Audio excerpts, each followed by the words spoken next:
आपल्या सगळ्यांना माहिती आहे की साधारणतः जून, जुलै, ऑगस्ट, सप्टेंबर आणि मेच्या काही शेवटच्या आठवड्यामध्ये या राज्यामध्ये खूप मोठी अशी अतिवृष्टी झाली आणि अतिवृष्टीमध्ये सगळ्यात जास्त फटका या राज्यामध्ये नांदेड जिल्ह्याला बसलेला आहे। नांदेड जिल्ह्यातल्या शेतकऱ्यांना बसलेला आहे। नदीकाठच्या असणाऱ्या गावांना नदीला पूर आल्यामुळं तिथल्या आसपास असणाऱ्या शेजाऱ्या शेतकऱ्यांच्या शेतामध्ये पाणी गेल्यामुळं सगळी शेतीचं तर नुकसान झालेलंच आहे, पण शेतीबरोबर त्या शेतातली माती वगैरे तो पण खरड सगळं झालेलं आहे। त्यामुळं खूप मोठं नुकसान या नांदेड जिल्ह्यामध्ये झालेलं आहे। नांदेड जिल्ह्याचा जर आपण विचार केला तर साधारणतः 16 तालुक्यामध्ये सर्व तालुक्यामध्ये त्याचं खूप मोठ्या प्रमाणात नुकसान झालेलं आहे। साधारणतः 1537 गावामध्ये त्याचा फटका बसलेला आहे।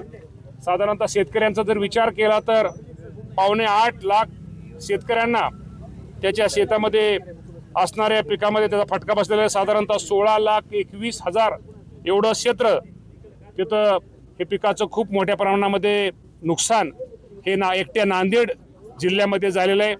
राज्याचे मुख्यमंत्री, दोन्ही उपमुख्यमंत्री या सर्वांचं लक्ष या संपूर्ण राज्यावरती आहे, नांदेड जिल्ह्यावरती आहे। मी आपल्या माध्यमातून सर्व शेतकरी बांधवांना एक सूचित करतो की ज्या या जिल्ह्यामध्ये ज्या शेतकऱ्यांचं अतिवृष्टीमुळं ज्यांचं नुकसान झालेलं आहे त्या सर्व नुकसानीचं पंचनामे तर पूर्ण करण्याचं काम बऱ्यापैकी संपत आलेलं आहे।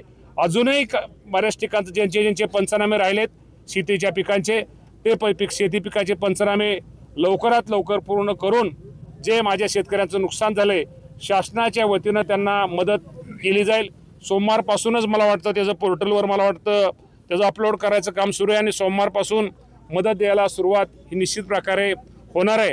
नांदेड जिल्ह्याप्रमाणेच राज्यामध्ये सगळ्यात खूप मोठ्या प्रमाणामध्ये नुकसान झालं आहे। शेवटी ही निसर्गाचं संकट आहे।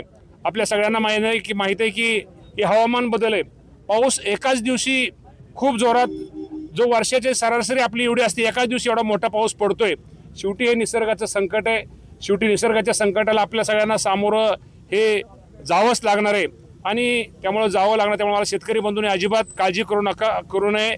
शासन या सर्व शेतकऱ्यांच्या बरोबर आहे आणि अजूनही ज्या काही गोष्टी आज शेतकरी बांधवांनी सुद्धा सूचना केलेल्या आहेत, ज्या काही गोष्टी आज त्यांनी मला मांडलेल्या आहेत त्याचा निश्चित प्रकारे राज्याचे मुख्यमंत्री, दोन्ही उपमुख्यमंत्री या सर्वांच्या कानावर घालून नांदेड जिल्ह्याच्या लोकांना किंवा नांदेड जिल्ह्याच्या शेतकऱ्यांना अजून अधिकची कशी मदत करता येईल, पीक विम्याच्या बाबतीमध्ये सुद्धा त्यांनी काय सूचना मांडल्या, त्या काय त्यांनी अडचणी मांडल्या, या बाबतीमध्ये सुद्धा निश्चित प्रकारे या बाबतीमध्ये काय करता येईल हा पण विचार करू।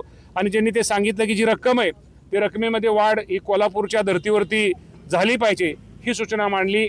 मी स्वतः या बाबतीमध्ये मंगळवारी तुम्हा सगळ्यांना माहिती आहे की मदत व पुनर्वसन मंत्री मकरंद आबा पाटील आणि मुख्यमंत्री, दोन्ही उपमुख्यमंत्री यांच्याशी बोलून काय करता येईल किंवा करणं गरजेचं आहे। शेवटी कुठल्याही गोष्टी हा काय नसतात नांदेड आपल्याला शेवटी सगळं राज्य म्हणून राज्याचा विचार करावा लागतो, तर सगळ्या राज्याचा विचार करून या बाबतीमध्ये काय निर्णय किंवा शेतकऱ्यांच्या दृष्टिकोनातून कुठलं हिताचं आहे या बाबतीमध्ये घेण्याचा प्रयत्न करेल। तब्बल 8.25 लाख हेक्टर अतिशय तुटपुंजी पडणार आहे। 5,10,000 हेक्टरी म्हटल्यावर काही शेतकऱ्यांचं नुकसान भरून निघणार नाहीये, विशेष पॅकेज द्यावं लागेल। त्यासाठी तुमचा काय? त्यासाठी मी तुम्हाला मगाशी सांगितलं की आपल्याला माहिती आहे की या मदत व पुनर्वसन मंत्री मकरंदाबा, राज्याचे मंत्री मकरंदाबा पाटील आहेत आणि मुख्यमंत्री आणि दोन्ही उपमुख्यमंत्र्यांशी मगाशी आज शेतकरी आल्यानंतर शेतकऱ्यांनी ज्या भावना व्यक्त शेतकऱ्यांनी केलेल्या आहेत त्या भावना निश्चित प्रकारे तिथं पोच करून या बाबतीमध्ये काय करता येईल किंवा हा विषय काय निसता एकदा नांदेड पुरता नाही संपूर्ण राज्यामध्येच आज वाशिममध्ये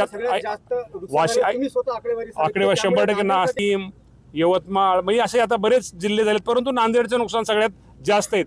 या बाबतीमध्ये निश्चित प्रकारे राज्याचं आपल्याला सगळ्याला धोरण एका जिल्ह्यापुरतं न करता राज्यामध्ये शेतकरी बांधवांना कशी मदत वाढवता येईल या बाबतीमध्ये या तिघांशी बोलून चौघांशी बोलून निर्णय घेतला जाईल।